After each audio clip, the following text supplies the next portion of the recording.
నేను కంపోస్ట్ అది ఇది పెట్టానండి. దానికైతే వ్యూస్ కొంచెం తక్కువ వెళ్ళినాయి. అందుకని ఈ వీడియోలో కూడా కొంచెం వ్యూస్ బాగా వెళ్తే చూపిద్దాం అనుకుంటున్నానండి. చూపిస్తానండి. అయితే జల్లెడు పట్టి వచ్చిన మటన్ చెట్లకేసి పీల్స్ అన్ని ఇందులో పెట్టానండి, మళ్ళీ రీయూజ్ చేయడానికి.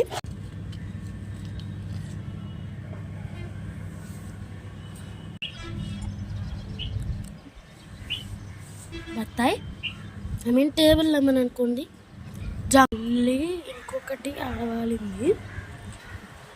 ఎగిరిపోయింది వస్తుంటే బర్డ్స్ అనేవి అయితే ఉండవండి. ఎటెళ్ళిందో తెలియదు.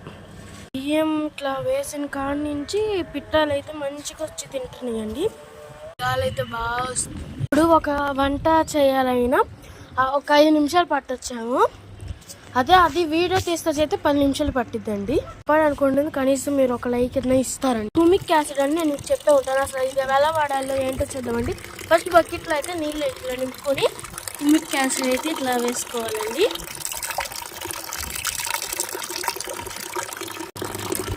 ఇంక ఇట్లా వాటర్లో కలుపుకొని డైరెక్ట్గా ప్లాంట్స్కి వేసుకోవాలండి. ఇది వేయడం వల్ల అయితే చెట్లు మంచిగా పెరుగుతాయండి. చాలా మంచిది కూడా. ఇక్కడైతే గోంగూర ఉందని లీవ్ చేస్తామండి. అంటే గోంగూర మనం ఆకులు ఎత్తి తింటాం కదండి, దాని మీద పడితే ఎలా తింటామండి. సో అందుకని చెప్పి నేను సెర్చ్ చేస్తే యూట్యూబ్లో అసలు హ్యూమిక్ యాసిడ్ ఇలాంటి ఏంది అని చెప్తే ఆకులను కానీ కాయలు కానీ పెద్ద చేస్తున్నాయి. ఇది వేసిన కాడి నుంచి ఆకు ఇంత బాగా గ్రోత్ అవుతుంది.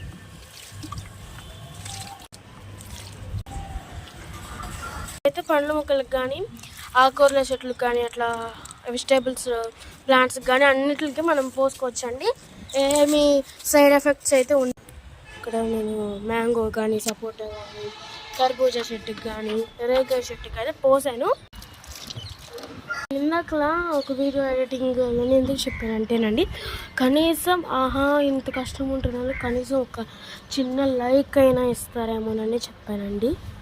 అంతేనండి. కింద అయితే మల్బెర్రీ బ్లాక్ కలర్లో ఉందండి, ఇంకా స్వీట్గా ఉంటుంది. నెక్స్ట్ వీడియోలో అయితే నేను దాన్ని హార్వెస్ట్ చేసి చూపిస్తున్నానండి. మీరు ఈ వీడియోని మీరు చిన్న లైక్ ఇవ్వడం వల్ల మంచి వ్యూస్ వస్తుంది అనమాట అండి.